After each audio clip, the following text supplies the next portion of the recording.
Hello, Dominic from BMT Spain, the website for beginners to advanced players. And 3 weeks ago, I made a video, what you can see on social media, what to do and what not to do about the forehand. Now, they asked me to do the same about the forehand volley. So here we go. What do we see on social media? What is good? What is bad? So the first thing I see is the grip. You need to have a continental grip. You cannot play with the Eastern forehand grip or with the semi-Western grip.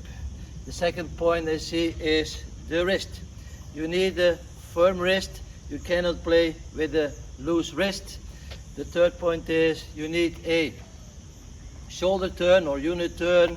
Yeah, and you have to, the fourth point is you have to step into the ball. You cannot cross over step. You have to step in. Those are the 4 points. Now, to start with the first point, yeah, I don't have a problem with the continental grip. I even have a video where I asking you to practice with that grip, all the strokes, and check out that video. But the Eastern forehand grip for recreational players, because these videos are for recreational players, has 4 advantages over the continental grip. Yes, 4. The first one is, if you have that continental grip, your hand is not completely behind the racket. If you have that Eastern forehand grip, you have a stronger position, so you can put more resistance to the incoming ball. If there comes a fast ball, yeah, you will have a stronger position, more power to resist against that ball. That's the first advantage. The second advantage is, because your hand is more behind the ball, at contact you will have more feeling with that Eastern forehand grip. That's the second one. The third one is, if you open the racket out of your hand, your racket is already in a good position. If I take now that continental grip, my racket is not in a good position. And for that, you have the other point. You need that body turn, unit turn, shoulder turn to get that racket in position. So that's the next point.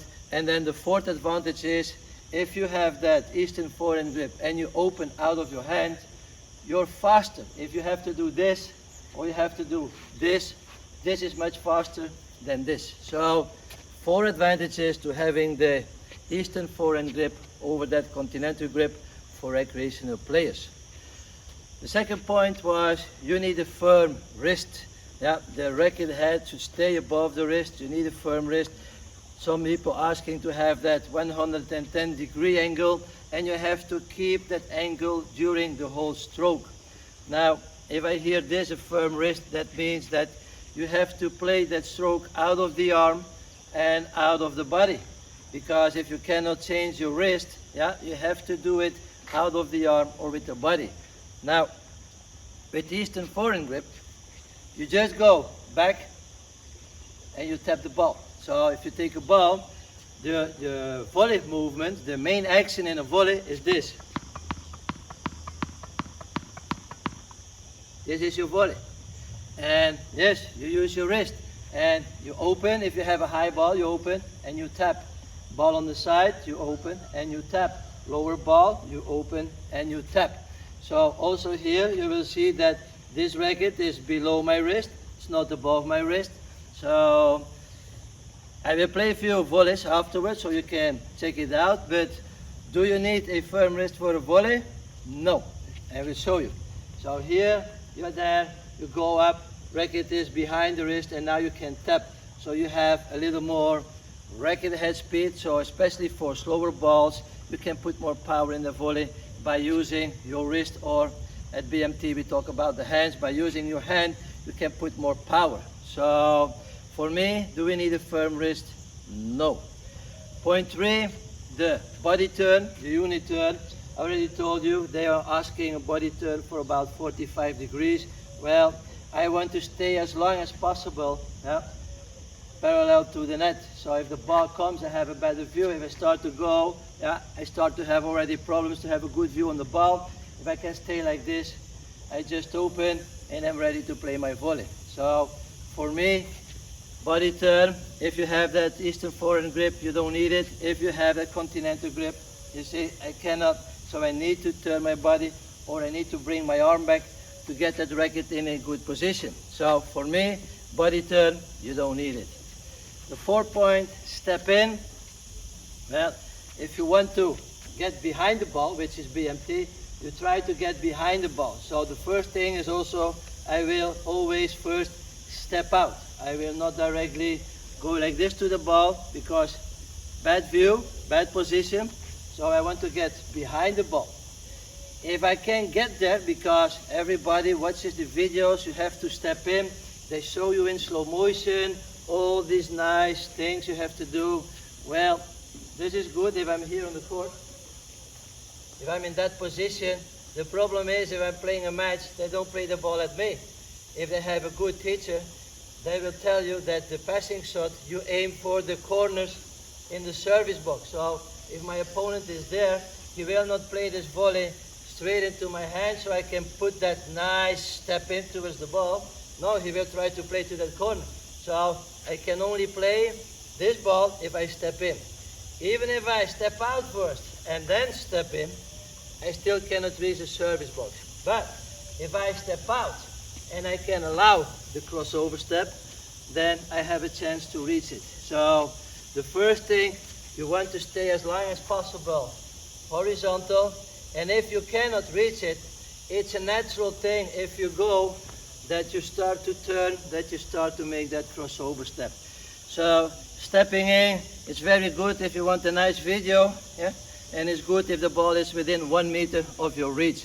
The moment the ball goes out, you need to step out more, and if it goes further, you need to step out and make that crossover step. So stepping in for BMT, you don't need it. So now let's play a few volleys and check out these 4 points, what is really happening if I use that Eastern forehand grip. Let's check it out. So let's play a few volleys and check out the 4 points. Here, as you can see, I have a Eastern forehand grip, yeah, and I don't have a firm wrist because I lay back my racket. Watch how far I lay back the racket. I have no shoulder turn and I'm not going to step in. And these are the 4 points what it's all about. Also, watch how easy I play these volleys, how much time I have to prepare, and that's what it's all about at recreational tennis. So let's check out some other volleys and we will see the same points.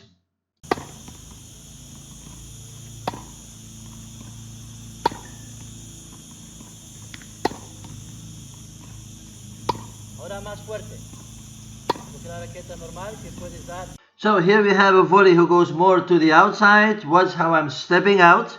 There's no shoulder turn. I'm laying the racket back out of my wrist and I won't step into the ball. I'm just waiting behind the ball and then I will tap. So now I ask to feed the balls faster, but you will not see a lot of difference because I'm not using the body.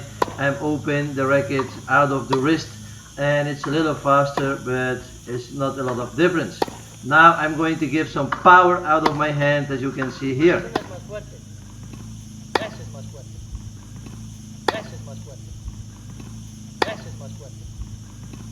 So let's check out that last volley, which was a, let's call it a power volley. And if you are going to check out the 4 points here at contact, just before contact, you can see I have that forehand Easter grip. I don't have a firm wrist because the racket was laid back. I didn't have a shoulder turn and I didn't step in. So as you can see my position, the moment I make contact with the ball, I'm still parallel to the net. So the power in this volley comes out of my wrist by tapping my racket against the ball. So these were the 4 points I wanted to show you. Do you need a continental grip? No. Do you need to step in? Do you need a firm wrist? Do you need a shoulder turn? Well, if you ask me, you don't.